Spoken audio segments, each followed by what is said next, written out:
Oh, he just started the show without even telling me. All right, cool. I don't even know if this is even working. I'm just gonna try it on the app over here. Bottom line, yeah, some audio issues, but we're back. Kenneth Berry here. Pete Camarillo, touchdowns and tangents. You know what it is. Thursday spot for NFL news, context for the culture, and petty conversation between me and KB. Shout out to my boy Draymond sitting across the way. We get to rewrite history. Bro, I'm not Draymond. You are Draymond. No. You are definitely Draymond. I'm definitely KD. So, yeah. As our theme music plays in the background, because I need to know if we're actually on the air. I still can't hear anything, so. Damn. At this point. Oh, wait, that's why. Let's see if we're on the air. This is going to be fun. Oh, man. What a week. I'm exhausted. There you go. There's your answer. So, yeah, we're officially live on the Good News radio station. And I just want to say. No more technical difficulties. KD, the problem solver, fixed it. The finisher. No. I got in there and I finished it. Exactly. No, you're Draymond. You're the utility player. No, I'm not. I'm the finisher. You have great moments. I'm the alpha and the omega. You're also a liability. I had you're a really team with the on my shits. own. And you're really with the shits. But I had a team on my own. Yeah, how many teams on my own have I had? Is this therapy now? Like a lot. Anyways. And did they ever win anything? No. Anyways. So, first thing we talked about, and really the most thing we talked about, was Patrick Mahomes' obsession with ketchup and how Heinz Ketchup offered him a lifetime supply if he throws 57 touchdowns yards. And pretty much, KB, across the way, pretty much said, you know, it's great for him to finally get some endorsements because he wasn't really about that life before. He purposely didn't want to get any.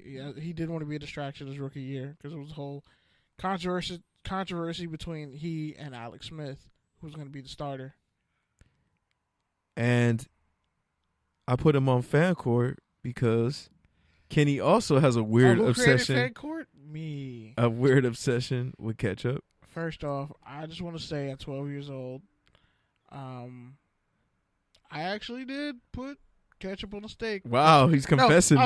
I was 10. Now we're really rewriting history. I actually didn't know any better. Yeah, shout out to my sister's dad, my stepdad. I learned later in life, I was like, damn, man, now that I know how good steak is, I'm really sorry I put ketchup on your shit. Because it was a great steak, and I don't like A1 steak sauce. Wow. Too salty, honestly. It's just way too salty. I fuck with some Worcester sauce.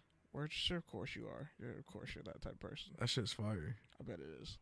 But, yeah, so I put the ketchup on the steak, and I was like, it's better than that steak sauce. Not realizing that I didn't need the ketchup or the steak sauce. I just ate the steak by itself. And quite as kept, the steak was good by itself. So, yeah. Sorry, Dad. I apologize. But, yeah, my little sister did something at the movie theater. We were going to go see Venom this week, and I finally got a Hennessy and Coke that was actually perfectly done right. I'm just so happy. Like, the only time I've ordered a Hennessy and Coke and gotten disappointment and summertime sadness back. Like, almost every time. That's why I get Henny and Sprite. You're disgusting. Henny and Sprite? Bro, those two don't even mix. I've actually gotten Jameson and Sprite I've actually gotten water. you a Henny and Sprite before, and you're like, this is delicious. I was drunk, and it was my birthday. Yeah, so shut your ass up. I had already had like 10 Shut your ass up. If I had a 10 Jack and Henny Cokes. and Sprite right here, you would drink this Jack shit and Cokes, and be delighted. So shut your ass up. I'm not going to be delighted. I might like not have stomach problems, but like, because the bubbly and all that. It's actually a perfect combination when you really think about it, like because you get soda? a little bit of a little bit of a citrus taste, but it's mostly just sweet, so it balances out that the kick of the Hennessy. Next thing you know, you're on. It's just it's almost the end of the year, and Henny Kenny is gonna come out eventually. I'm just tired of suppressing it. Besides all that, man, shout out Lawndale again because you did a great job doing it before. Shout out to Lawndale High. They won the playoff game against Galetta, I think. The last time they were in the Antelope Valley, They lost to Pear Creek a couple years ago. But this time they pulled it out. They shut out. The first game they won, I want to say 35-0. Last week they won 38-0. So that senior class, special group, Mikael Esteen, another 7 interception season, and he's only a junior. That kid is gonna get so many offers. Yeah, man. Year. And shout out to him. Shout out to my high school. Shout out to Rosie, man. Going 5-6. I don't know Roosevelt, man. Made the playoffs. I just hit the boo, by the way. I gotta keep it consistent. I booed you the first time. Whatever, man. And shout out to my neighbor, track star, one of the fastest girls in the country, junior going into a senior. She and gets a lot of looks. So she's awesome. She's a 4.0 student. What's your name? Alexis Ford. So shout out to her, man. Name is Alexis Ford, but she runs like she's on the Autobahn. Watch her grow up since she was a little kid, always being the fastest one on her little track teams. Always. That's what's up. Since she was tiny. So I always root for athletes, man, because that's natural, God-given talent, and also how much work you put into it. So we should all want athletes to succeed. Most definitely. Except for that one kid, that basketball player in that D3 game who just punched the shit out of that white boy in the corner. Yeah, I'm going to talk about that later. But wow. But outside of that, man, back to the topic we were on before we realized we weren't on, which is Patrick Mahomes and the Kansas City Chiefs. 31 touchdown passes, by the way. Had their game relocated from Los Angeles here. From Mexico to LA. A stone's throw. Biggest issue I have with that, and you actually made some pretty petty comments. I don't know if you can recreate that magic. The field tested positive for steroids. It failed a drug test, and it used the same excuse Canelo did, because some of the meat was bad, I guess, or whatever. I don't know. Canelo probably trained there at that field at Azteca Stadium. That's probably why. Shout out to El Chapo, but don't kill us. I'm sorry. I don't know why I said shout out to El Chapo. I'm still congested. I'm sorry. I'm still sick. I'm under the weather. Yeah, ultimately, I think it's the NFL is lucky they found a way to bring that game to LA, because last year they were trying to give away home games because they couldn't pack up the stadium. Because no one believed in the Rams. Let's be honest. Now they're 9-1. They're looking like a playoff contender again for the second year in a row. A Super Bowl contender for the second year in a row. And weirdly so the Chargers, but we'll put a pin in that later. Point is, NFL found a way to not make the Rams have to go to Colorado and practice in altitude for a week and then go down to Mexico and practice for a week, especially with all the fires going on and people's actual team officials not being able to get to their houses because they're in Thousand Oaks, and but even players. A lot of the rich people's houses and wives. Dame Dash's house didn't burn down, neither did Caitlyn Jenner's. Yeah. But some other famous people's burned down. I think Miley Cyrus is burned down. And Liam Hemsworth, their house burned down, and they're giving money to other people whose houses burned down, who are less fortunate. So, good listen. It's just that culture good human overall. But yeah, man. So, LA got another football game, which is an issue all in itself because NFL had 2 football games on Sunday with horrible air quality. Fans were in the stands with masks. Even the Chargers game, which is in Carson, that's just it. I can see why, because I feel like Carson is just like that on a regular night. It's bad air quality altogether. Yeah. I was like, I've been by Cal State Dominguez Hills. Once you catch that 130, which will take you all the way to Cerritos, yeah. But even besides that, man, the NFL is funny because I did see pictures of the field. It did look soggy. I get it. But ultimately, the NFL don't give a fuck about that. Like Devin Bush stomped all over it. Do you think that would stop them from playing in London? Let's really talk about it. Would that stop them from playing in London? Even if there was unless there was a shooting. They'd still probably play the game. No, because London they'll pack that stadium out. It's a much richer place. White sports fans love the NFL overseas. And honestly, Mexico would sell out too. But it's people more easily travel there too. That's it's part easier of to that's get part to of Mexico. Yeah, for sure. But it's also like they're the Rams. Like if the Rams or the Raiders went down there, they love it. Chargers, not so much. Even beyond that, if this was a really sorry team, The Buffalo Bills. yeah, if the Buffalo Bills were no there, one's at that game, bro. No they one's at they that would game. they would exactly Except their families. they would let that game still occur there, but because No, they just wouldn't have the game there. Because this is the NFC favorite versus the AFC favorite, it's already being billed as the game of the year. Potential Super Bowl matchup. Only play once. The NFL wants the best product. They don't want anything impacted by field conditions. And by the way, even though football is a game where you play no matter what, which is like the whole premise of the game. They but have they have the pellets in the stadium that got in Todd Gurley's eye when they played the Saints. Oh yeah. He missed a couple plays. Yeah. But anyway, I still haven't felt that. It's amazing they haven't figured that the pellets thing out in the dome yet. Amazing. But if we really sit back and think about it, if you look at the Rams and the Chiefs, they kind of played in the same state forever. The St. Louis Rams. Oh, okay. We're gonna take my Kansas point City from the last Chiefs. show, huh? Is that what we're doing this show? We're I don't know taking what was- those points. I don't know. We're what was your exchanging point. points. I guess, man. We should exchange barbers at this rate. Bruh. Yeah, that was fucked up. Bruh. That was actually pretty foul on my part. I'm sorry. Especially because you just went through some shit with your barber. We're not going to talk about exactly. that, bro. You know, Exactly. you keep issues with me and my barber off the air. Anyway. Who's your barber? You? Anyway. That's your problem. Pretty much. I'm better off doing it after this last one. You could have had a Dominican or Jamaican or Haitian. I don't want to talk about it. I don't or want to talk Puerto about Rican New York. hookup. I don't even want You to don't be think in they would the have New York hopped state on a of plane? mind. You don't think they would have hopped on a plane and came out here and cut your hair, bro? Man, you missed an opportunity to hustle. I'm mad you said opportunity like that. Don't ever do that again, please. It was I've by accident. never been so happy to be home than coming back from New York. Like, honestly, You really hated New York that much? it was really bad, bro. Like, it just wasn't for me. Aside from the construction that they're going to be doing It for wasn't the next even 10 for years? me. I mean, I didn't go to all of New York. I just went to Manhattan. You went to the Manhattan was not gentrified for parts. me. You went to the gentrified parts. Not even the gentrified parts. It's just like You can go to that's just Bed-Stuy. like the city. That's can go like to the Brown- city. You It's can like go the to downtown. Brownsville. You can go to Brownsville.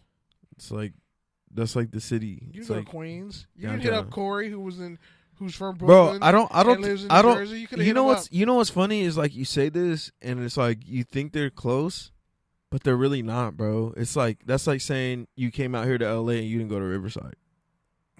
Like You're that's telling like me- that's telling like me saying Brooklyn's that's that like saying far? you went to downtown and you didn't go to Santa Monica. Like, bro, it's like yeah, on Santa a Monica's map more reasonable. it's like on a map, yeah, they're close, but realistically, it's not easy to get around, I was especially joking- without a car. I was joking about Brownsville. I would never fucking tell you to go to Brownsville. Mike Ty- grew up in Brownsville. That's all you need to know. I think Ron Artest too. Are you dying on it right now? No, Are you I'm good? like the worst case of the Are you hiccups. good? I was looking for my water. But yeah, man, the Shield, the NFL, whatever they're calling themselves, is a joke. The Shield died. This First off. this game was a money grab. Like, yeah, I'm sure the stadium in Mexico had a bunch of games before, and the turf was messed up. But dog, the Raiders play on a baseball field. Like, come on, like for half And the season. the Like, first Raider mention of the day. dun dun dun doom. No, it was damn.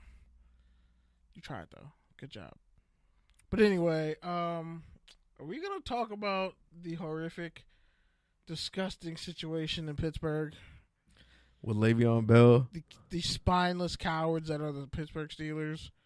No offense to Ryan Shazier, but if he okayed that and took anything out of Le'Veon's locker, then you know what, you're in it too. Like for real, the man decided not to report for contract reasons. You know, his right, arguing for better pay on his own behalf, just like everybody else on that team has. And he can't play this year because he didn't show up to sign his franchise tag, so he forfeits pretty much like $14.7 million off the franchise tag. So people like Bud Dupree, defensive end, who honestly could be seen as a bust. A bunch of cats raid his locker. Now I propose this to everyone out there. If you are in contract negotiations with your employer, and let's say there's a date that you have to show up, or else there's just no more negotiation for the rest of the year, and all your employees decide to just raid your desk while you're gone, like you're still with the company, but they just raid your entire desk while you're gone, how would you feel? And then the whole time while you were negotiating, people were talking about your money and how you don't deserve it, or how you're making too much money as it is, when you've been getting hosed for like 3 years on a contract that they saw coming, that they still don't want to pay you. I would say I don't respect the character. Let me ask you this. I don't respect the character of any of the men in that locker room who took part in that and have been throwing dirt on Le'Veon's name. I don't respect any of them as men. Their mothers raised little bitches. Their fathers shouldn't even claim them. Like, that's the most anti-man law shit I've ever seen in my life. First, you talk to another man's money. Let me ask you this. And then you raid his locker room while he's gone. Like, his personal shit while he's gone. Let me ask you this. I'm snuffing somebody. Does Le'Veon even care? Because honestly, I really don't think he cares. I don't think he cares either. That's what I'm saying. You're saying his personal shit, but it's really not. Because I think he always knew none of those guys really had his back like that. I think even beyond that, it's not really his shit. It's a bunch of new shit that he hasn't even touched. It was just there. Like, it's he hasn't been there. Yeah. He hasn't been there. Like, he honestly has not been there in months. He hasn't been there in damn near a year. Like, so, yeah, you're over here talking about it, and it's one thing to do that. Other NFL players were talking about it. It's one thing to Marcus do that. Flowers. Like, if you want to talk about, you brought up the office thing, right? It's like that sort of thing happens when people go on parental leave and maternity leave and stuff like and that. You steal everything out of Claire's desk. So it doesn't surprise me that it happens when this dude is voluntarily not sitting out up to get more money in a righteous contract that the team don't want to give him. Yeah, man. Well, what is his teammate supposed to do? Not talk about his money. I mean, that's definitely true. Not come out and say he's less of a man and all this other shit. When it's like, bro, his offensive line is trash. They're functionally good within the system. I think they send a message, right? They're tired of being asked about it. They're trying to focus on winning. And honestly, let's say the Steelers do win the Super Bowl and they didn't do this whole thing. Would Le'Veon Bell get a ring? I think he has to. He's on the roster. That's what I'm saying. It's like, okay, I guess. And to be honest, if it wasn't for Le'Veon's efforts, they're never in this position. Clearly, the team doesn't want him there. The team has They don't want him there because he doesn't multiple times. Okay, let's say he shows up first game, tears his ACL, boom, he's not going to get paid. Bro, everything you're saying is fine. I get it. But there's the consequences to that. Like, yeah, there's consequences to that, bro. Like, let's talk about places he could go potentially. Because anywhere. No, I think there's certain teams that just aren't going to be wanting to pay Okay, him. he can't go to Seattle. Seattle has too many running backs. They have like 3. Sean Penny's looking really good. I think he could end up in Indianapolis, the Raiders, but the Raiders probably won't even pay Maurice Hurst when he gets good, when it's time. They probably won't even pay him. But I would say the Raiders, the Colts, the Patriots even. Wouldn't be surprised.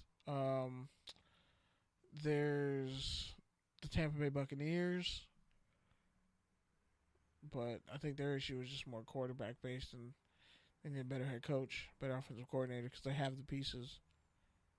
You could also say the Jets. You could say the Vikings, since they're that loaded. Again, like I said, at the top of the Titans, point, arguably. Like I said at the top of the point, he could go anywhere he wants to go, anywhere that wants to pay him. I think certain teams are like he can't go to the Giants. Okay, but I mean any team. put it to you this way: what team is going to offer him money? Right? What team is going to offer him the $14 million he Four wants? of the teams I mentioned have really high caps: the Colts, the Raiders, the Buccaneers, and there's another team, but the Colts have like the highest payroll, have the highest salary cap. I think it's like 113 million. And they struck gold with Eric Ebron. What's the running back class looking like as a whole? Is it another deep class? Is it a top-heavy class? Is it a soft class? It's not really that deep of a class as it was this year. Well, the past 3 years, it's been pretty deep. But here's the problem. I saw some, I forget who said it. I'm glad I can't remember the name, but it was a stupid-ass point. They're like, look at all these running backs. They threw in, like, Naheem Hines and another rookie. I was like, bro, they don't even really play that much. They're like, look at all these good running backs. There's the reason why Le'Veon's not getting paid because there's too many good young ones that they can pay. I was like, no, this dude's being cheap because before those guys even came out, Le'Veon's been trying to get paid for like 2-3 years now. He didn't get paid with people in his own draft class. So explain that to me. Both of those points are true, and I think that's overall just running backs being undervalued, as we've talked about. You can say that about receivers. You can say that about they're better quarterbacks now than they were back then. Is there? If we're talking, how many? Is there? There's a lot of quarterbacks were bust. There's a lot of QBs who've gotten exposed in the past couple of years. Yeah, but that's college coaching and schemes and everything and just wrong fits. But let's talk about the caliber of quarterback from like when. Let's say 2000 to like 2010. Do you really? That's a huge group of quarterbacks. Okay, let's talk about 2010 to right now. Much better, I would say now. Okay. Oh no, no. Sure about that? It depends what you value, right? It depends what you value, right? I'm saying prospect wise. If you value a QB who can run and pass and is athletic, that's and now. you'll cater a system around him. Who can hand the ball off and throw deep? It's Quincy. Talking about before. Okay, hold on. It's Drew Henson, Quincy Carter. I don't want to throw in Jason Campbell, so I'm not. Sage Rosenfels, Joe Harrington, Gus Frerotte. You're telling me those guys are stalwarts right now? Stalwart backups, getting the money they get. Sam Bradford is the unicorn of all unicorns, but for real. Tell me, like. Okay, so you're gonna tell me that. So you're gonna tell me that. So tell me Cody Kessler couldn't beat out. Couldn't be a good backup or potentially a starter behind with a guy like Matt Hasselbeck. I don't know. Cody Kessler had like 70. I don't know because Matt Barkley came back out of nowhere. Matt Barkley, you're not biased. You're not biased though, Kenny of Troy, right? You just named two. Could Mark Sanchez back then? Mark Sanchez couldn't do shit back then. Yeah, exactly. Okay, but compare Mark Sanchez to like no, Mark Sanchez would be in Todd Heward. I'm talking about those cats, those backup Chiefs quarterbacks, the Packers backup, like Jim Sorgi. When Jim Sorgi last, Jim Sorgi isn't even as good as Peterman. I'm like, these QBs are better trained and more athletic than they've kind of been. At least the white ones. They're still sorry as fuck. Can we just say that? Yeah, but I'm saying the backup being a QB is hard. I think you're just overall showing how hard it is to be a QB. I think it's easier to be a QB now than it was back then. They took legitimate hits back then. They had to get it done even if it was ugly back then. Now you got QBs like Peterman who are historically stinking shit up. Because I think it's just the college game. The college game has changed too, exactly. just as the pro game. Sean King, Rohan Davey, Matt Leinart could have been good had he not been a shithead. But like, let's see, Billy Volek was nice. Billy Volek. Who would Billy Volek be today? Let's change the topic, bro. We're talking about Billy Volek on our podcast in 2018. Bottom line is, wow. I'm always touchdowns and tangents. You know what it is. I'm always show Billy Thursday Volek spot love. live in the good news. Shout out to FBC Radio. Shout out to X Squad. Shout out to whoever's listening. Shout out to whoever fought through these technical difficulties with us. Shout out to KB for holding down the show last week. His third solo show. Thank you. His third solo show. How many you got? Ad-libbing. You might have to do a solo show or a fake solo show. like a Joe Budden drop. You just want a week off, huh? I'm reserving the right for a week off. I reserve the right for a week off. I'm just saying. I've never missed an episode of Touchdowns and Tangents.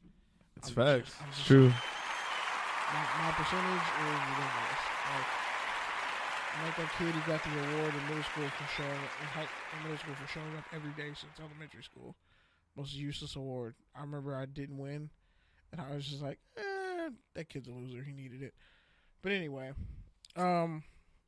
it's that Le'Veon situation, man. Now it's gonna be interesting to see what he gets. Bro, you just scratched all in the mic. You literally scratched into the mic. I didn't scratch like into the you mic. heard all that. No, I didn't. I was fixing my True life. I was fixing True life. Ashy ass radio host. First off, I resent that statement. I'm not ashy. It would have been funnier if you said.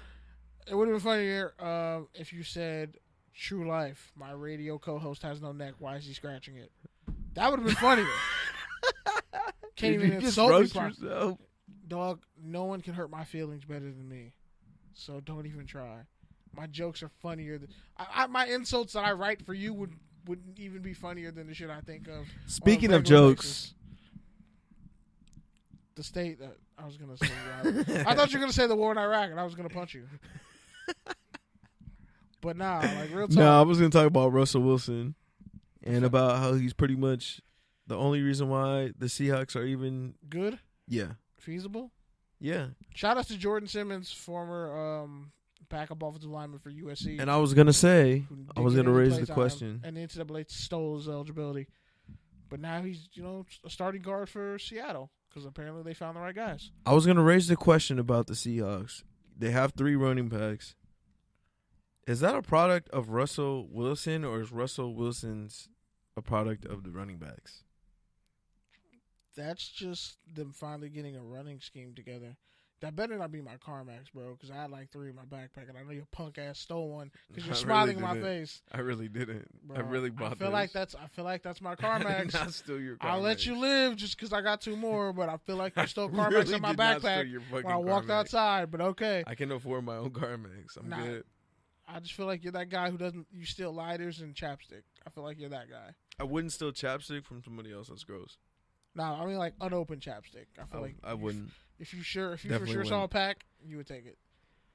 But anyway, when it comes to Seattle, man, Russ is they're building everything around him and those receivers. The Rams can lock up the NFC West with a win versus KC. Yeah. I think it's pretty much already locked up. It would just be a formality. Who's winning 10 games besides the Rams in that division? The Seahawks might be 8-8 if they're lucky. That's why Russ beat the Packers. I'm like, my homie was like, yo, who should I take? It's a betting game. I'm like, well, one, you should take over 45. And I told him to pick the Packers, but oh well. But anyway, with the Seahawks, man, they're just Russell Wilson is like one of 4 QBs who has over 20 touchdown passes and less than 5 interceptions this year. And his completion percentage is really good. By the way, we don't even. And it looks like they won a comeback game. Yeah, we don't even talk about the fact. Quick side note: we don't even talk about the fact that Cam Newton's completing 67% of his passes and still isn't getting calls. He got jacked up last week. He never gets roughing the passer calls. It's amazing. But Russell get him. Cam won't get him. Let's talk about it, KB. Aside from the fact that, it's not even a black QB thing. It's a Cam thing. It definitely is. It's like the league has something against him. Because how dare you be an outspoken, flamboyant quarterback who happens to be black and you're winning on your terms? You're successful on your terms. How dare you? Norv Turner should get Coach of the Year because he as offensive coordinator for the Panthers, man, they look dangerous. They're finally using all those playmakers that they have. All that speed, athleticism, versatility, funches and bunches. Who can play tight end and receiver. Curtis Samuel. The Panthers actually have 500 rushing yards from non QBs this year, which is the most by any team. Because they had Curtis Samuel scored a couple of reverses. I like Curtis Samuel. I always thought he was going to be a good pick, good fit in Carolina if they just get the right coaching in place. But when you look at a team like the Panthers, a team like Seattle, they're really just a couple. Like, if you gave them an elite offensive line, they're Super Bowl contenders. Their defense is always going to be there. You have Russ, who you can't count out, and he'll do what he has to do to get the job done. You have those receivers. It's like, what more can you ask for? Except, a good offensive line. And the offensive line is starting to play a little bit better. That's why Penny, he's coming along as a rookie. Had his first 100-yard game last week. Carson is good. Mike Davis is good. I think Mike Davis with the South Carolina, if I'm not mistaken. I think he actually followed Marcus Lattimore a while ago, but whatever. But yeah, man. When it comes to Seattle, it's really just a matter of how much time can you give Russell Wilson. I think your boy Teddy Bruschi. My mom says you got to stop saying your boy. It sounds racist. Your boy Teddy Bruschi. And you got to. She said you got to stop saying my boys to people I hate. Because fuck Teddy Bruschi. Yeah, so your boy Snitch. Your boy Teddy Bruschi pretty much said Pete Carroll deserves a lot of credit for how he's been able to both maintain and retool and rebuild the Seattle Seahawks by tearing his spine out without any leadership. The leadership that really made them the team that they were. It's easy to be the leadership when you make yourself the leader. And further, I mean, we saw him do it with USC too, right? That team went through multiple changes and still was able to maintain John David Booty dynasties. The fact that the USC had John David Booty run out the tunnel this past week, I knew they were going to get their ass kicked. I knew they were going to lose. What's John David Booty's claim to fame? But yeah, Teddy Bruschi said he learned a lot from Pete Carroll in 3 seasons, and I was like, oh yeah, that's right. Pete Carroll did coach the Teddy Pats. Bruschi learned from everybody and kissed everybody's ass and snitched on his teammates. And that's why he's in the media. And he actually is Filipino. And I actually hated Teddy Bruschi too, so. He actually is Filipino. I was like, he's mixed with something. He's not just white. But yeah, he's Filipino, so good for him. All right, man. So let's play a take or tangent real quick. Or do you want to get to your college football news? We got to get to the college football news, man. All right, go ahead. This shit is huge. I know you've been wanting to get it off. Pause. Okay, buddy? Thought we blacklisted pause from the podcast, but no, we didn't. I don't know. You can't just say, I was waiting for you to get it off. Like, you can't just say that. Yeah, I can. Nah, you really can't. I'm perfectly comfortable with my sexuality. I am too, but you can't just say out of pocket. So I don't need to tell a whole population of people to be quiet. It's not. I mean, it's not on the level of like Tyler Creator curving Jaden Smith saying he's his boyfriend. That shit was funny. And then Tyler was like, "Nah, beloved, I'm good. Don't claim me publicly." That shit was funny. But yeah. Oh man, this Ohio State situation. The plot just keeps thickening. Former wide receivers coach Zach Smith went on a Twitter tirade a couple of days ago. I was all over Twitter, just retweeting that shit. Like this is what these athletes need to be paying attention to when you see it from these coaches and these programs that are always having problems like this. Like avoid that shit like the plague. But that's kind of towards my rant, so I'll just hold that one to myself. But I'm gonna read off some of the stuff Zach Smith was saying. Essentially, it revolves around Brett McMurphy, a ESPN analyst, if you can call him that, because he's done some really questionable journalistic shit that is actually like should get you fired. But whatever. First story was like the case that broke about him allegedly beating his ex-wife. Come to find out, it was all a lie. He was acquitted of all that. He's totally innocent. But his name is ruined and tarnished forever because of it. Those allegations and the fact that Urban Meyer pretty much kept. Don't make that fucking face at me, Pete. You're the one having. You're the one broadcasting your indigestion to the world. I hiccuped. Like, come on, bro. I hiccuped. Come on, I dog. swear, Like, you know what? I'm getting tired. You can't move your head a little bit. I hiccuped in the other direction. I'm really getting tired. Why did I hear your exact hiccup without even looking at you then? Because, like, you're an asshole. Like, you're mad at me for making that reaction, but honestly, that was just a natural reaction. You're like I burped in your face, bro. Like, I hiccuped. I felt like you did. Like, I was listening to you. Don't disrespect me like that. I was listening to you. Don't disrespect me like that. I was listening to you storytell. I'm fully disrespect me engaged like that. and paying attention, and then I just hear this nasty ass gurgle. What am I supposed to do? Like, I'm over here Look wondering up and see if your friends died. I was like, oh, damn. is it mine? Are you done being a dick? Are you done? All right, man. Just please don't gurgle or hiccup Don't ever or whatever Don't that ever was. say I gurgled anything. I don't ever. know what the hell Don't that ever was. say I gurgled Like, anything in front of you. Ever in your life. All right, get back to your damn story. I'm not gurgling in front of another man. Get back to your story. Don't cut me off, ever. No, just we can't even hear that shit, but whatever. So, at Coach Zach Smith, ZACH Smith. By the way, he's born February 18th, a day before me. That's how I can tell he's getting his shit off. Pisces are quiet until you piss them off. Oh, wait, hold up. So I can't say getting off, but you could say. I said get your shit off. I put a word in Yeah, between. yeah, That's bro. called a buffer, okay? Yeah, okay, stop. You just said you should No, get it you off. just know shit doesn't make any sense and Nah, whatever. People, Go ahead, finish your point. whoever's I don't even listening, care. They'll hear the playback and they'll be like, "Yo, fam." Yeah. It's a pause-worthy moment. So the first story I'm talking about is like Bro, it came out. homophobic. I'm not homophobic at all. So stop saying shit like that. All right. So then why I'm not why are you scared of saying gay buzz? people. First off, bro, don't play that dumbass game with me. Well, let's talk about it. Go ahead, Really? say it. Yeah, because you're saying a bunch of stuff that is just as bad. So it's like, first off, the pause thing, it's a running petty joke. It's like nothing serious. You're kind of blowing out. So why can't you you're blowing out of say it? proportion. So why can't you say it? Because you're trying to make me seem like an asshole, and I'm just being petty and making fun of you. There's a difference. Yeah. Okay. You're just being an asshole, like trying to literally. You have a wire on you? Are you a Fed right now? Yeah. That's what you're coming off as. I am. I'm a narc.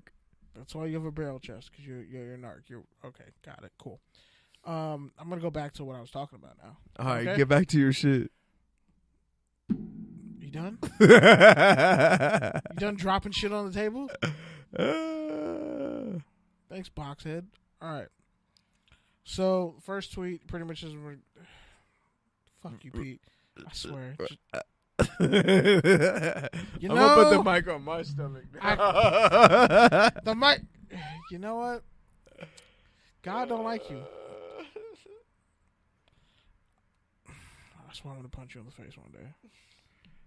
But anyway, so Zach, oh my God, there's so many tweets. Okay.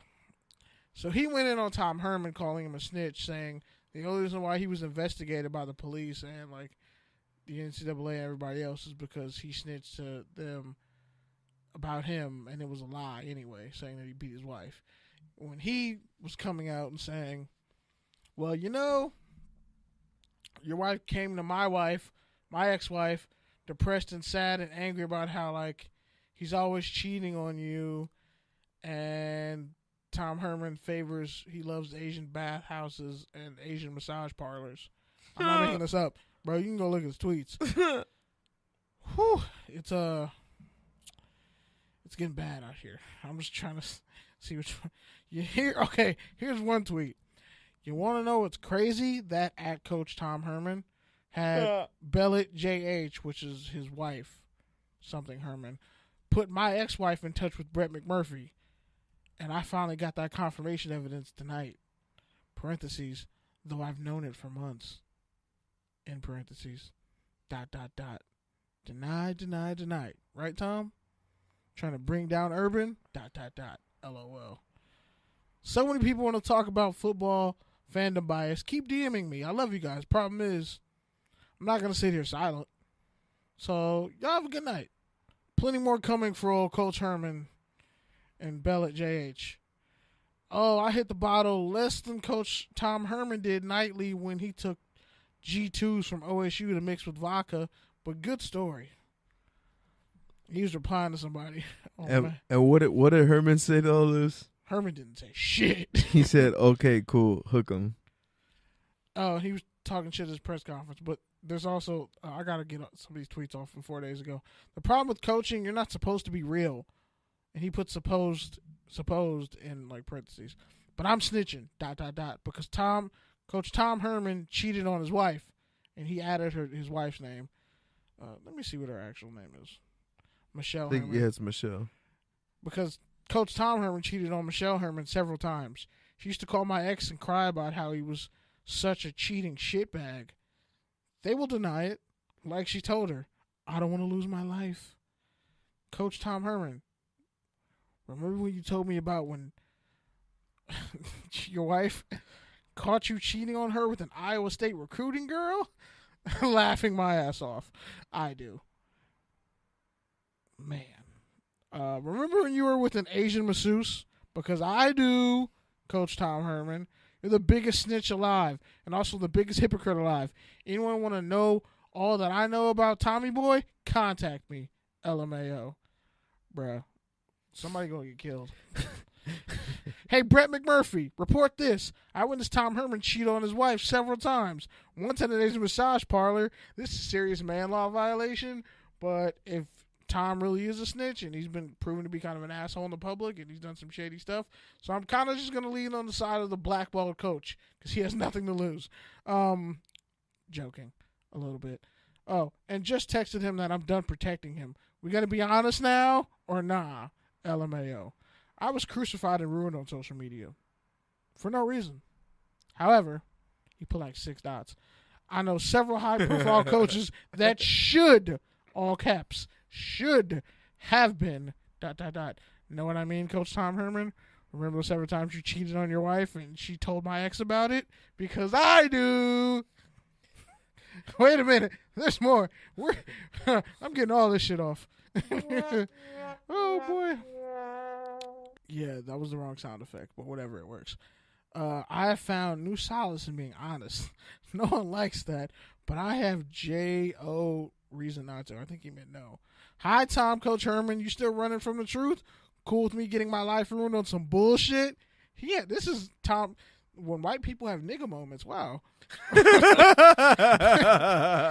Cool with me getting my life ruined on some bullshit?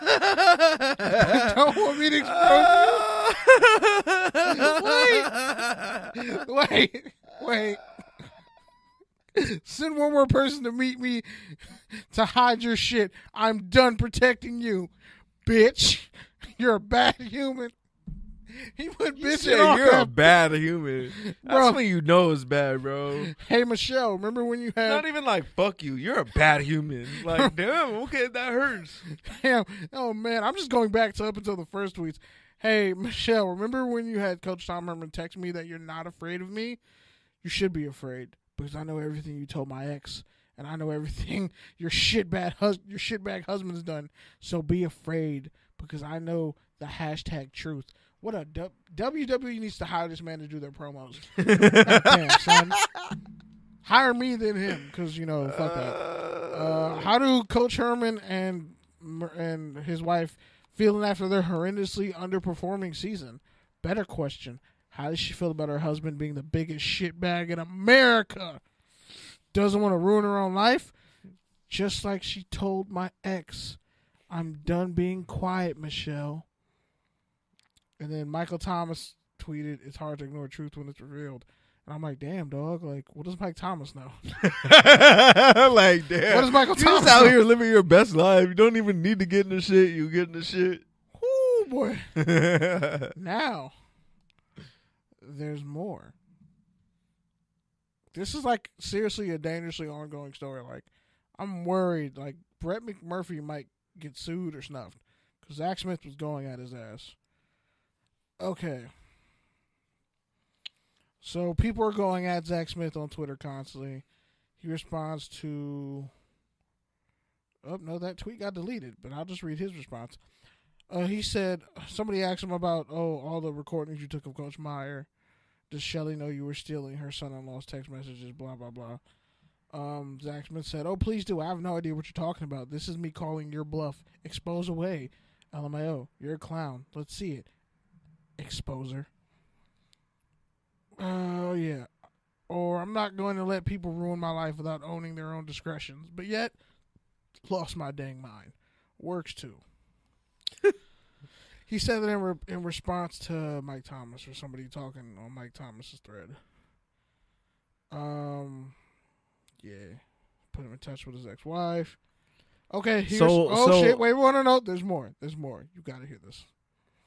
Question for recruits. Would you go play for a coach that cheats on his wife habitually and frequents Asian massage parlors?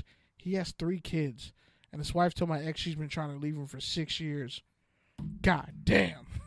Honestly, though, I don't know if that's a good tweet, though, because they might still go and play for him after all that. Hey, the coach, tell me your secret. Asian massage parlors?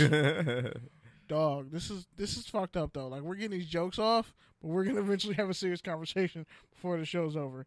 Man, wow. So... I mean, did he really even have to take it that far? Like, tirade far? He clearly has been holding this in for a long time. I feel like just getting it off was good enough. Tom Herman is dirty. No, because Tom Herman has been taking shots at Urban Meyer since he left Ohio State. He took shots when he first got to Texas. He kind of took shots at Charlie Strong when he left you a bunch of All-Americans and great players to deal with, and you have horribly underperformed. But we can talk about that. And I'm going to talk about how, like, there's like a bunch of 2-loss and 3-loss SEC teams in the top 25, some in the top 10. Kentucky was ranked 11th with 2 losses, and I'm just sitting there confused because they got blown out by Tennessee, yet they're still highly ranked, and UCF still can't get in the top 10. LSU was ranked 7th, bro. Hey, but anyway. On that note, because this is only half of the Zach Smith thing. This is just the first half, him shitting on Tom Herman's life. Whoo. Man. Oh, God. And Hook'em headlines went at Zach Smith. He said, unnecessary? LOL. It was drama from Tom Herman. Sorry I shared it. Look at your head coach if you want to identify unnecessary drama. Or my ex-wife. Either one. He got all the sauce, bro. He got all the sauce. He's cooking. He's the fucking petty chef right now. Hey, so for the first time ever... What? The top 10 of college football remains the same. But not for the first time ever, UCF is not in it. Yeah, they got bumped down. Shout out to Wild Wings, like man. Shout out to Wild Wings for bringing back Jammin' Jalapeno. No. I'm fucking stoked. Bruh. First off, you've been on an anti-B-dubs. Yeah, but they're earning my patronage back by bringing back Jammin' Jalapeno. They also, like... now we can talk about... They also went at a prominent black man on Twitter and called him a nigger, too. And we could talk about, we could talk about any Wing Wednesday. They had white supremacists, like, hijacked and hacked their site, and they were sending off a bunch of racist tweets. Do you remember that? Yeah, I do. I can't trust you if your social media is getting hacked. I do.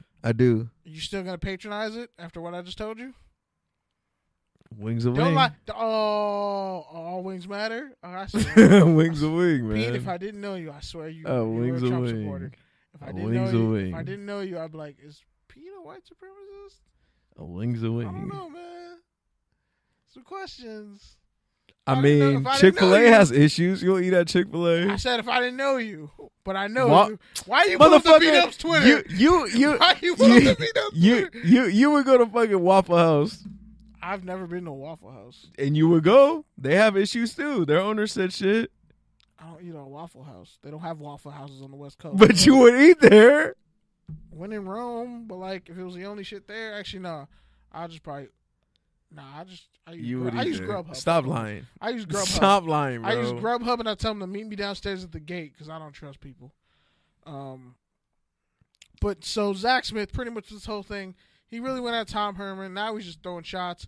And Britt McMurphy, the editors at ESPN already said they're not even going to put his story on the air because there's no credibility to it. And that's where the second part comes in. He pretty much detailed an incident with a former receiver there who transferred to Florida. Oh, man. Hold on. Oh, by the way, I just want to say Jason Barrett said on behalf of Zach Smith, to everybody talking shit, Zach was wrongly accused of domestic violence, and it basically started with the help of Tom Herman. Now the man has lost everything. Coaching-wise, which was a family tradition, Herman needs to go because he is worse than any of the accusations, period. We're going to put a pin in that because we're going to get back to that because Tom Herman has really done a lot of shit. Oh, man. Oh, wow. So another thing he said, Zach Smith said this, I mostly want to see all of those expensive sex toys, $2,200, or I want my money back. LMAO. Don't believe everything you read on the internet. Okay. So, and you can kind of click on that story. I'll put the link up. But Brett McMurphy, he writes for Watch Stadium. I don't know if you know what that is, Pete. They're a multi-platform sports network that brings together exclusive live games, extensive highlights, and daily studio programming. They have 88,000.3. They have 88.3 All right, man. thousand followers, whatever. Come on. But pretty Segment's much, dragging on.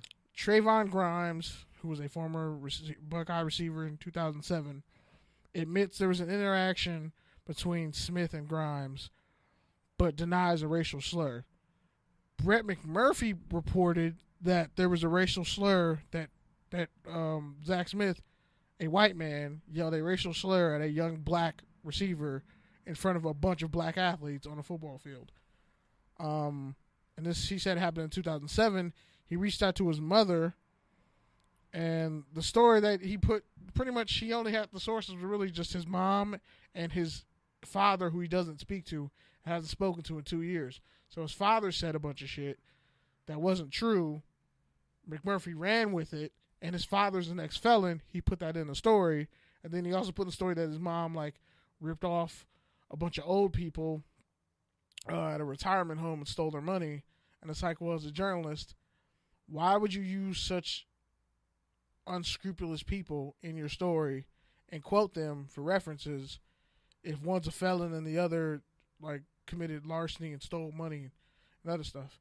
And the mother came out and said that's not true. By the way, the mother lost her job in root of this story coming out because of what Brett McMurphy said in the story, which is honestly, and everyone, literally, hundreds of Ohio State athletes, current, past, Joshua Perry, receivers, people who were there that day standing next to Trayvon, said that didn't happen. Even Trayvon says, yo, he didn't call me a racial slur.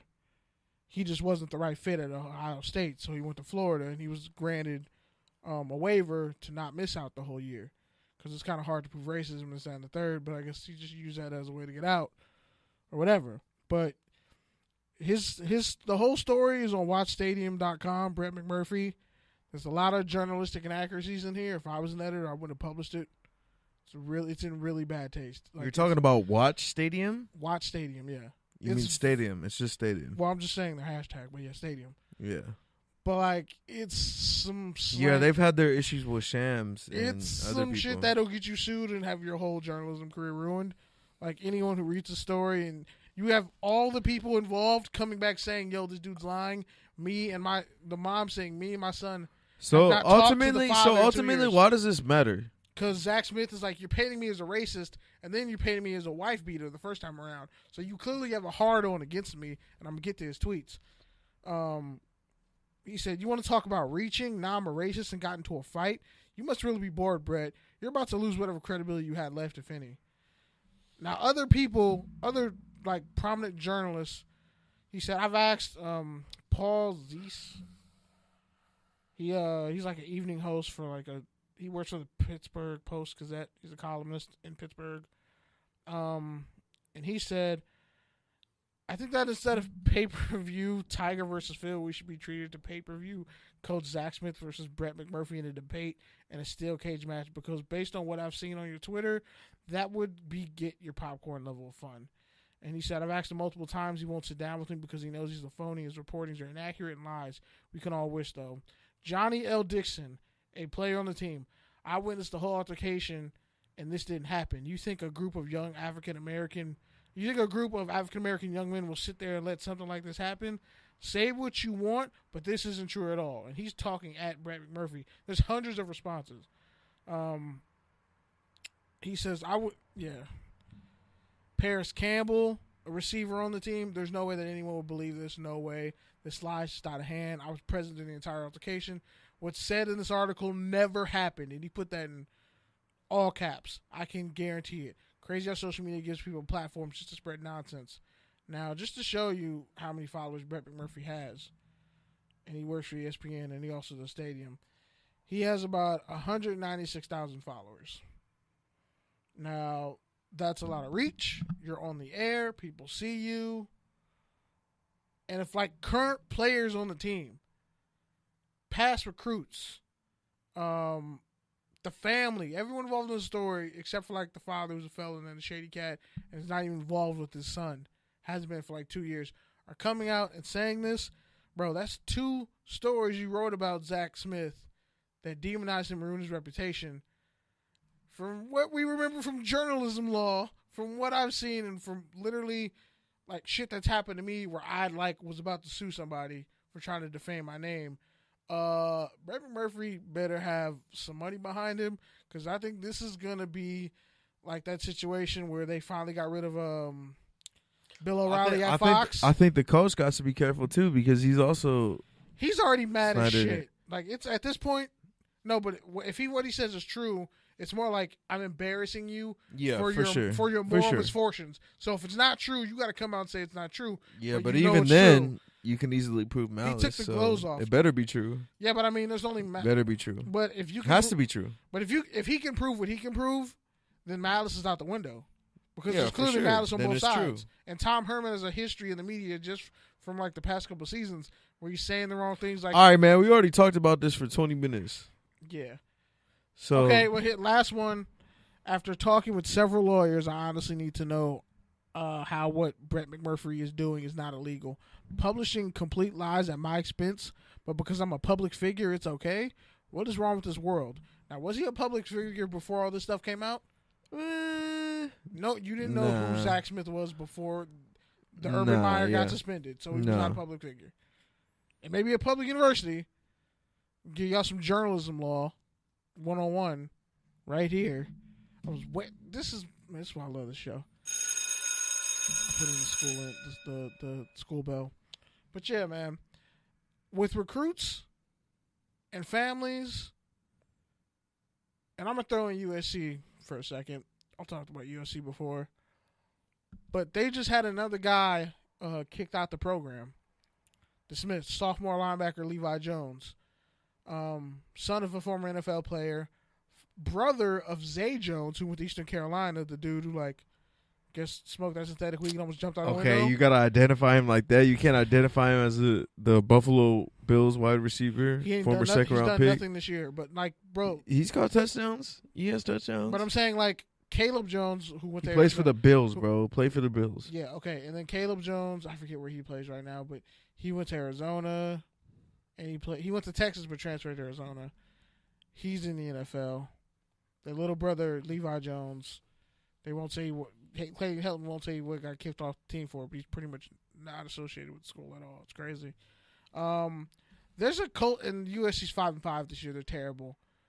And then you got seniors, leaders getting penalties and all types of crazy shit on the field. Like,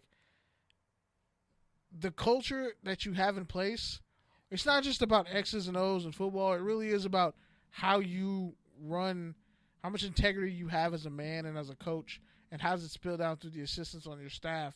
You're looking at the Maryland situation where they don't even want DJ Durkin. They don't want DJ Durkin back at all. And now Maryland's on like a 3-game losing streak, I think. Like, it's when you don't have the right people in place and there's not systemic like people keeping things in check, man, it's shocking to see how bad. And this got nasty on Twitter. That's just some of the stuff I chose to read out loud. But it's way worse. Yeah, man. So, like high school kids really got to be careful, and that's why I really like. I feel bad when guys are going into this process, A, without parents, and B, without figures in their lives that care about them. If you remember the 30 for 30 on Marcus Dupree, that shit is sad. Just go back and look at that. It's sad. And it shows what happens to a lot of athletes they're taking advantage of out here. And then you can even look at the SMU situation, where there was just so much corruption, the kids suffered. So, I mean, hell, I'm just waiting for that 30 for 30 on Florida and Urban Meyer. But anyway.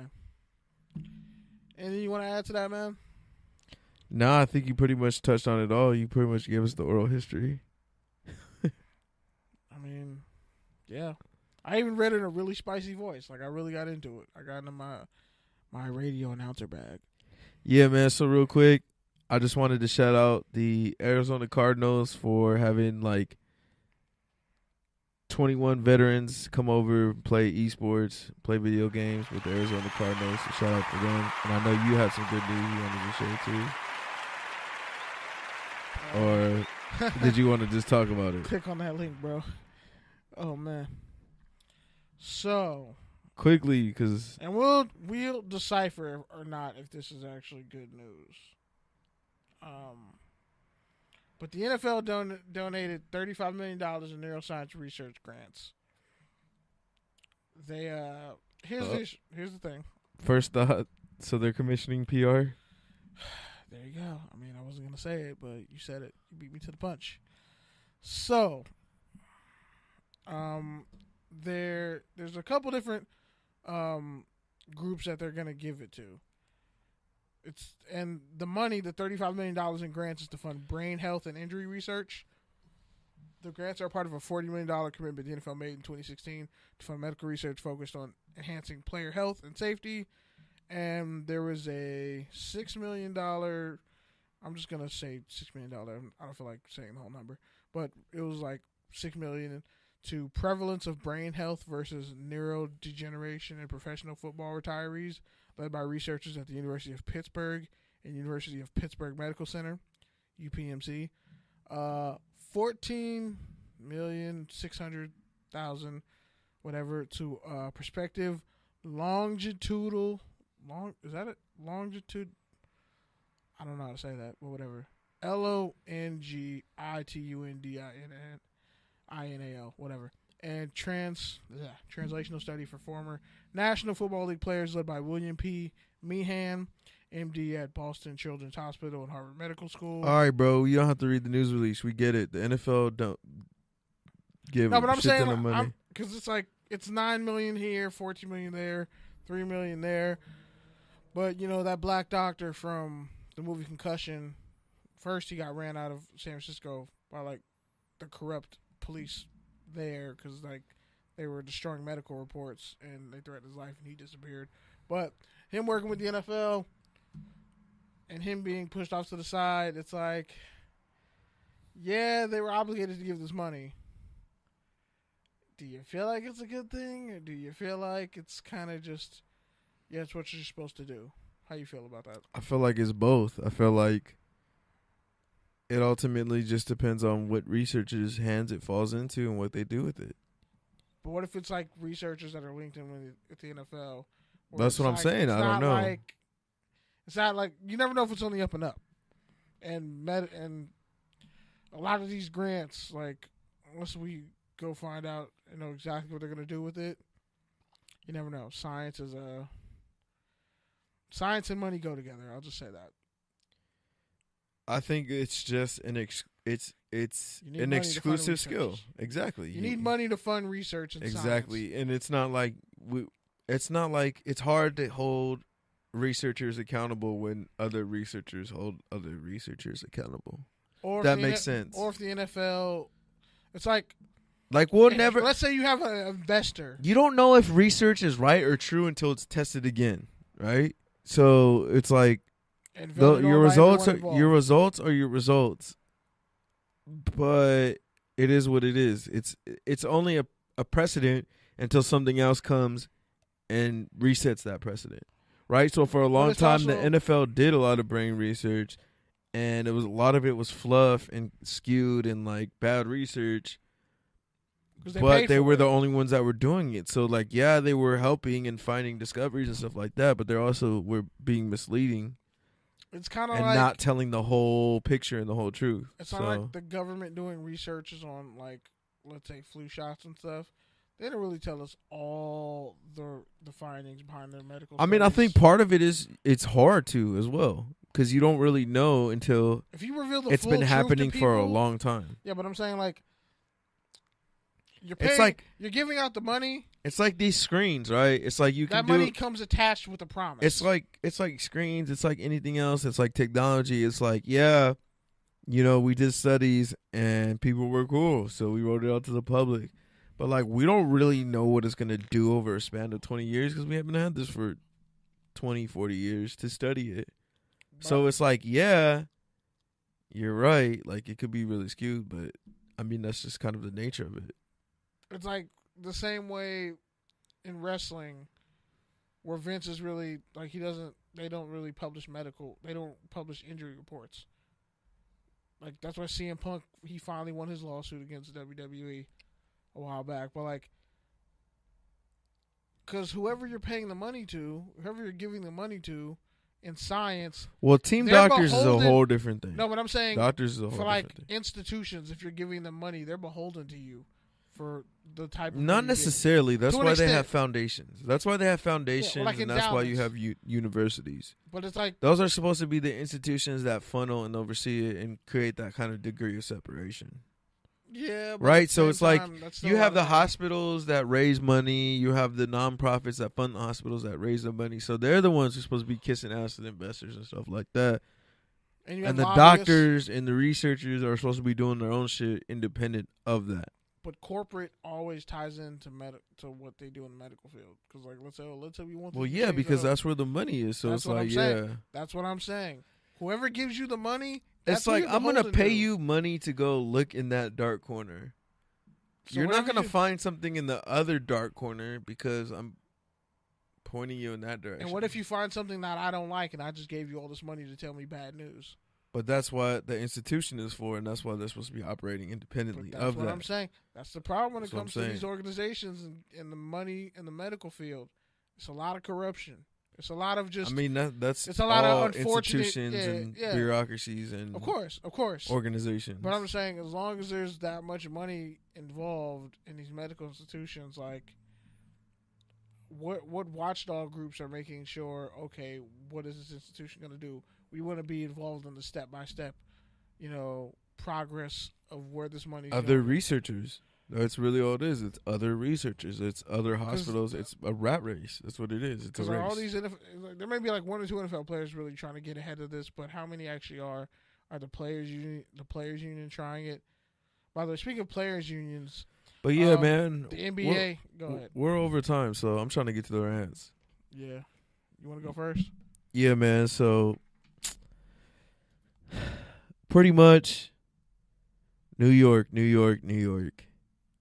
The Empire State, the place I always dreamt about going, the place I used to talk to coworkers about, place I seen on TV, place I heard about in podcasts. New York, the media capital of the world.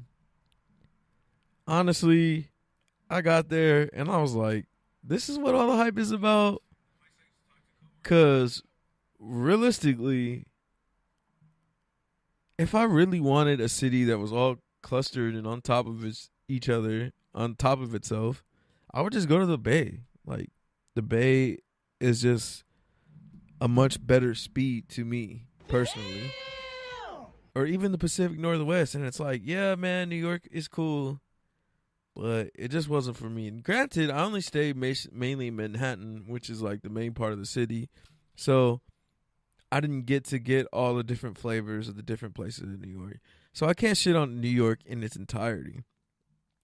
But I guess that was really the biggest part that I was kind of like disappointed with, was that it wasn't like the heart of the city, the place you see on TVs, like it wasn't as diverse as I would have liked it, and it wasn't as like nitty gritty as I would have liked it. Cause it's like I think about downtown LA and Hollywood here, and it's like even Santa Monica.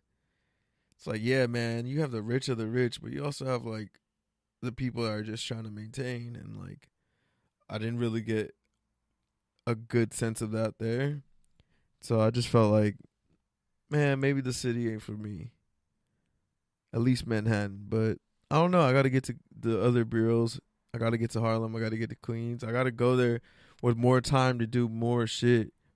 I need to like do some hip hop shit there. Especially, I did see a dance party going on in Washington Park, which is actually pretty cool. Like that was one of the highlights. Some bomb ass Mediterranean food. That was one of the highlights. Shout out to, I think it was a Quick Stop, little food truck there. That was honestly amazing. One of the best meals I've ever had. Outside of that, man, just really excited to be here on the show once again, as always, every single week. It's like when I'm not here on Thursdays, it's like I really miss it, and it's good that Kenny's really developed how to run a solo show, and I'm really proud of him. Like for real, at one point, it was like it's like Keith was talking about this when he talks about the good news, and it's like, oh, there's a point where it's like, oh, I knew everyone was serious, and it's like ever since Kenny did that solo show, it's like I've never questioned like him getting here or getting it done, but like just to actually do a solo show is like a whole nother evolution. So it's always good to see that. But yeah, that was about it. Fuck New York. Just kidding. Shout out to the X Squad if you see what you want. Somebody gonna fuck you up, and I can't help you. I'm just burning all your And connections. it's not even that, bro. Like I like New Yorkers. Like they're cool. Like they're cool ass people. Like especially one on one. But it's just like I feel like you didn't thousands go of to them. enough places to say that. Thousands of them, man. It's like I feel like you didn't go to enough places to say that. and it's like I don't know. I guess I just had too high of expectations. I was just kind of let down. Yeah. And it's like my Uber driver told me that about LA. Like a lot of people tell me about that. Tell me that about LA. Yeah, LA's trash in hella parts. Santa Monica's But I was overrated. just kind of disappointed how not close things were, and I was just kind of disappointed with the subway. I was expecting it to be like the BART. Well, apparently it's like the most. And my sophisticated- our friend Andrew was shitting all over the BART. He was like, the BART's not that cool. I was like, yeah, it only goes underwater. It's only a bullet train that goes underwater. and that old school bullet train. is bad. Yeah, like, oh, Like, there's been okay. times where I'm like, oh fuck, are we gonna drown? I would look at my mom like, yo, we really underwater. We out here. He's like, the BART is hard, man.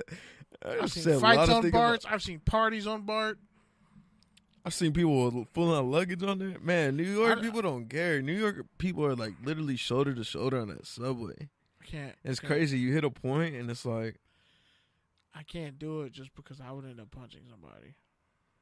nah, bro, you have to. It's like you don't have a choice. Like it's literally shoulder to shoulder. People, That's why I'm like that. people standing up. Like That metro situation is like, nah. I'm low-key spoiled with like LA Metro because I could just go to one part of the car, the train car. except for it and takes so damn long. Yeah. Outside of that, Yeah. you're just used to it now, bro. But I miss Bart low key. Other than the racist ass Bart police, But, are Metro Police any better? a little bit, but they're still scumbag. Like they're only Metro PD is like only good at Metro, but they're shit cops everywhere else probably. If I'm being honest. But anyway. Have they ever let you slide without a ticket? Have they ever let me slide without a ticket? Yeah. I got a ticket one time, but I literally had dropped my pass, went back and got it, and like never had to fight it. So, That's what's up. but that bitch still gave me a ticket, so fuck her. All right. Nah, she's a really nice lady, but she just had to do her job. But she was kind of a bitch about it. But anyway, What Stop Chronicles? Bus Stop Chronicles. Oh shit! Oh man, this is what I've been meaning to talk about on the Bus Stop Chronicles. I technically got pepper sprayed in the face a couple weeks ago, last week. Wait, what? Mace in my fucking mouth, like Wait, what? this light skinned chick. I swear, man, a lot of these light skinned chicks. Nah, I'm not gonna get on. I'm not gonna go on my light skinned chick rant. Not tonight. But this light skinned chick. Apparently, she got on the bus 210. And at one point, like, the dude was just egging her on, messing with her. But apparently, he had been doing it for a couple stops and I was talking shit to her. And eventually, like, I don't know. I was, like, dead ass knocked out, tired at the Crenshaw train station on the bus. I wake up from, like, being half in and out of it. And all I know is, like, something is just attacking my eyes and the inside of my mouth. And, like, I can't breathe and I can't talk. I'm just coughing and wheezing and, like, fuck. Did someone whoop my ass while I was asleep and take my wallet? No, I still have my wallet. I still have all my belongings. But I'm coughing and I'm like, fuck. I rub my eyes. I'm like, it's worse. This is so much worse. Why, God? What did I do this time? Was it the joke I made about St. Peter? I'm sorry. You know it was funny. Leave me alone. But, no. Turns out this dude called her mom a bitch, and that's when she just flipped out and pulled out her mace and sprayed on him and cleared the whole goddamn bus out. Got a bunch of people with mace in their eyes who were just sleeping on the bus. They wake up damn near choking to death, me included. I was like, shit, I was accosted. And then this chick who was like mentally kind of off, this older white lady, you could tell she was just mentally all not there. It got in her eyes, and of course she flipped the fuck out. So then the bus driver had to get off the bus, and like this dude cussing out the chick. He's like, if you know he was fucking with you should've sprayed his ass way back then. Why you wait till right now? Now you got the whole bus fucking cleared out, and she's cussing at him, and she's just acting like I can tell she's like just a little shit-nosed little kid. But she's like a teenager, but, you know, teenagers are shitheads. But in this case, like, okay, you sprayed them, but like, could you have worked on your fucking aim and not hit everybody else 5 seats behind you? Cause damn, bitch, like, I just got off work. I'm tired, and now I can't see, I can't talk, I can't holler. I feel like that Bernie Mac joke where you say he'll pour Kool-Aid in the kid's eyes and whoop his ass. Kool-Aid in your mouth and in your eyes so you can't holler, can't see. Yeah, except I had fucking mace in my mouth and face, and I was sleeping and I didn't do anything. It was the first, like, I had a chick in high school threaten to fucking pepper spray me because I accidentally stepped on her shit during PE. And I was like, you pepper spray me, you get punched in the face. So I'll let you make that choice. But your boyfriend's next to you, he can get fucked up too. It was an accident. I didn't mean to step on your shit. She's like, I'm gonna pepper spray you. Blah, blah, blah. Okay, bitch, pepper spray me. Let's see what happens. There's gonna be some injured people out here right now. But luckily, it was diffused. In this case, yet again, pepper spray's involved, mace. Except I didn't do shit to anybody. I was just chilling on the bus sleeping after a hard day's work, sick as hell, and yeah, shit almost killed me. But this chick decides, this dumbass broad decides, she gonna get off the bus, get on the 710 behind us, and then everybody's like, no, you gotta stay. The bus driver's like, you gotta stay, because you just fucking caused an incident on the bus and pepper sprayed a bunch of people. Like, reports have to be filed, I need your name, and this and the third. This little bitch gets on the bus, and we go. The stupid-ass bus driver decides to pull up down the street by Northrop Grumman, lets this hoe off the bus. I'm like, why are you letting her off the bus? She's the one that pepper sprayed everybody. And he's like, the radio, they're telling me. And I'm like, bro, we just got off the bus. That's why we got off the bus, because of her. Her little ass walked down the street, never to be seen from again. Then the cops are like, yo, what happened? This, that, and the third. And I'm like, God damn it, it's been 45 minutes. I'm trying to go home. So I hop on the 240 that is in the middle of the street behind us. In the story, got home, literally sat in the bathroom for like 45 minutes washing my eyes with water. Yeah. So bottom line, if you're going to fucking pull out mace on a bus, like, could you have some aim? Because next time I'm punching you in the face.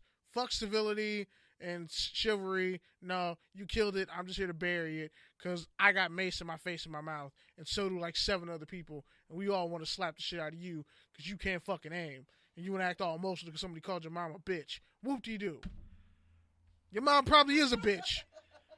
Let's be honest. Your mom probably is a bitch. Because if that's how you acting, I can only imagine how she act. And she was light skinned, and we know how light skinned chicks act. So give a light skinned chick who's hella emotional, and for whatever reason, a light skinned teenager, a light skinned teenage chick. Some of the most dangerous people on the face of the earth. I love light skinned chicks, but nah. But I love all chicks. Anyway, bottom line is, yeah, it was fucked up, and I almost was blinded and almost died on the bus. Shit wasn't necessary. And also, I just want to say, Billie Jean is one of the greatest diss songs of all time. Billie Jean and the Gap Band, Burn Rubber on Me. Like, honestly, I'll explain it next week. But Billie Jean, Michael Jackson was one of the GOATs. Like, that was literally, he pretty much made a song saying, look, the kid ain't fucking mine. Like, he copped a plea so hard that he had to stop for a dance break in the middle to a cold ass beat. Like, Billie Jean is one of the greatest diss songs of all time. One of the first. Because he pretty much just said, like, yo, this chick ain't shit. It ain't my kid. Okay, bro, but anyway, I'm done. Yeah, man. You know what it is. Touchdowns and Tangents on your favorite podcast app. It was mad dysfunctional. X Squad, FPC Radio, Good News Radio Station. Episode 100 will be November 29th in 2 weeks. Yeah, man. Stay posted for news on that. Updates and shit. All right, man. Take us out. Don't just. You know what? Fuck you, Pete. How about that?